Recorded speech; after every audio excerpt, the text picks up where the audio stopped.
अस्सलाम वालेकुम, क्या हाल चाल हैं आप लोगों के। पूरी रात ये पड़ी है बर्फ़। सब लोग अपने अपने घरों में सफाइयाँ कर रहे हैं। बहुत ज़्यादा बर्फ़ पड़ गई है से।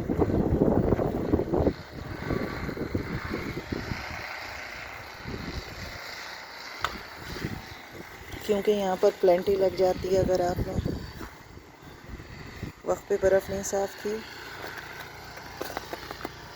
ये देखें ढेर लगा हुआ।